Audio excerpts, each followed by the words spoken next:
The year 1944 marked a critical turning point in the brutal and sprawling conflict that had engulfed the globe for nearly 5 years. By this time, the war was no longer a distant conflict.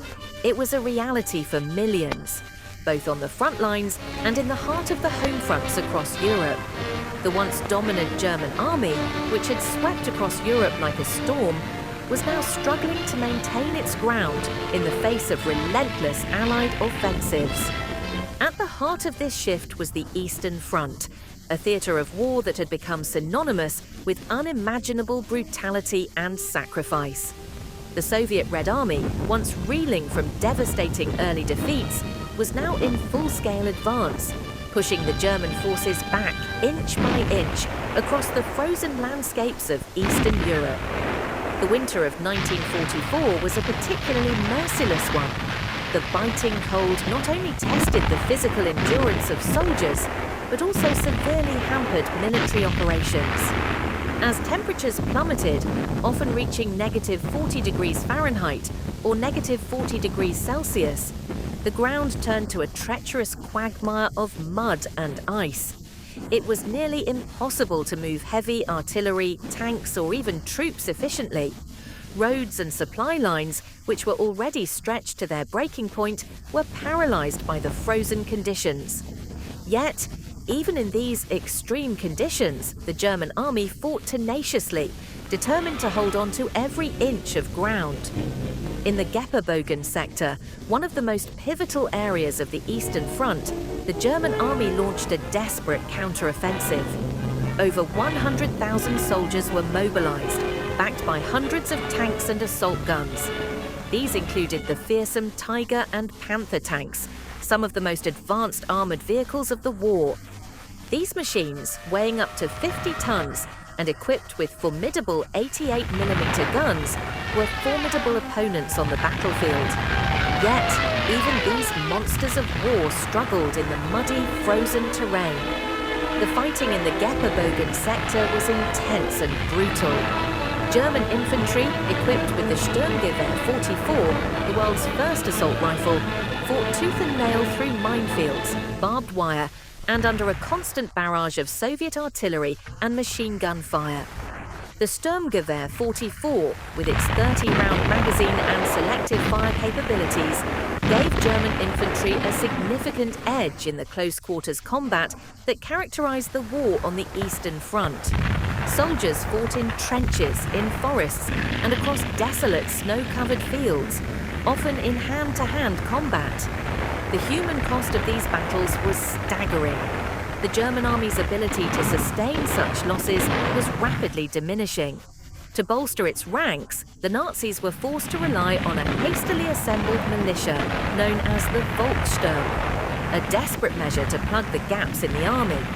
These recruits included older men and boys, as young as 16, who were pressed into service with limited training.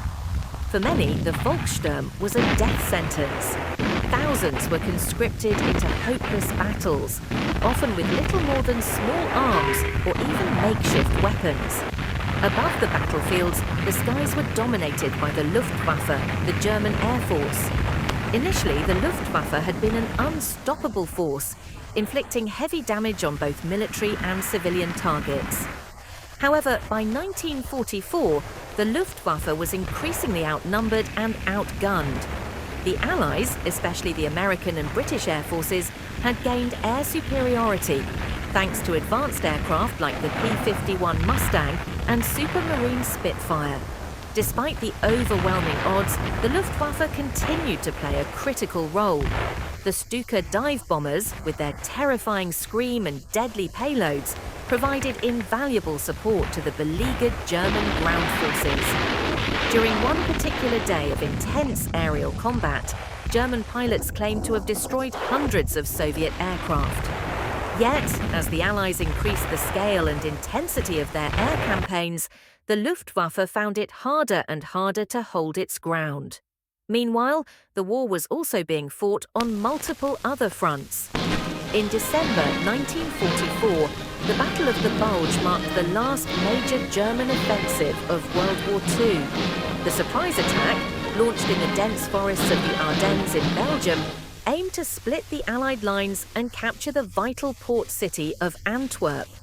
The Germans, utilising their elite panzer divisions, initially caught the Allies off guard. They made significant initial gains, pushing deep into Allied territory and inflicting heavy casualties. At the height of the battle, the Germans managed to capture thousands of American soldiers.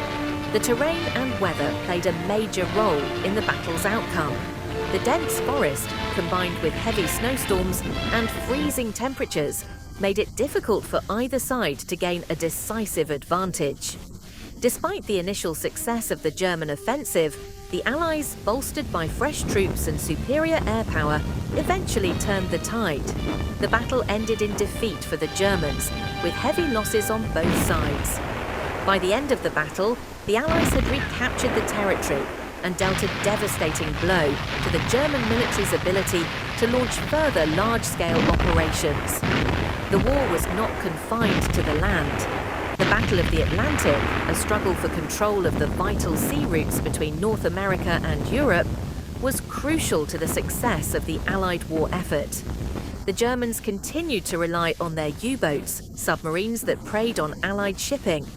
At the height of their effectiveness, U-boats were sinking thousands of tons of merchant ships every month, crippling the Allied supply lines and causing severe shortages of critical materials. However, the Allies were far from helpless. They had developed advanced anti-submarine technologies, such as radar and sonar, which allowed them to detect and destroy U-boats more effectively. The introduction of long-range American aircraft equipped with depth charges and bombers like the B-24 Liberator further hampered the U-boat's effectiveness. By 1944, the tide had turned in the Battle of the Atlantic, as the Allies had gained control of the seas and could move supplies and reinforcements to Europe with increasing efficiency. While the Eastern Front and Western Europe dominated the headlines, another less-known struggle was taking place in the Dodecanese Islands, a group of islands in the Aegean Sea. These islands were strategically significant to both the Axis and Allied forces. The island of Leros, a heavily fortified British stronghold, became a key target for German forces in 1943 and 1944.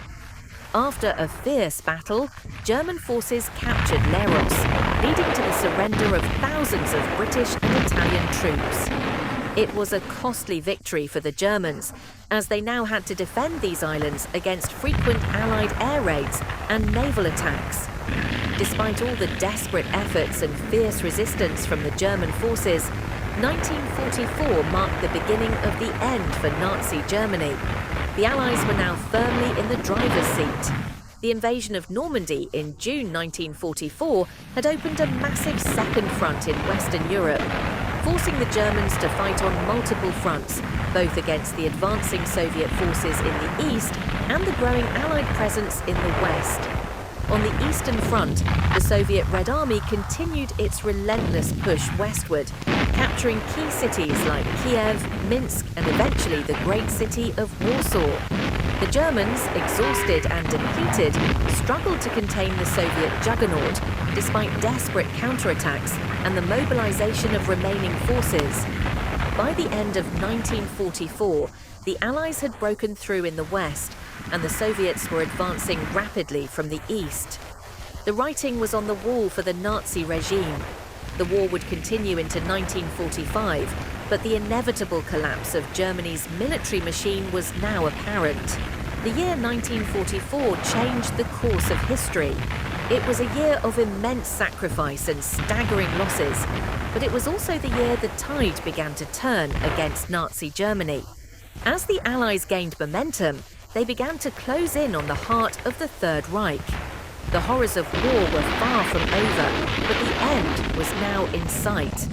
The men and women who fought on both sides of the war in 1944 were part of a turning point that would shape the post-war world for generations to come.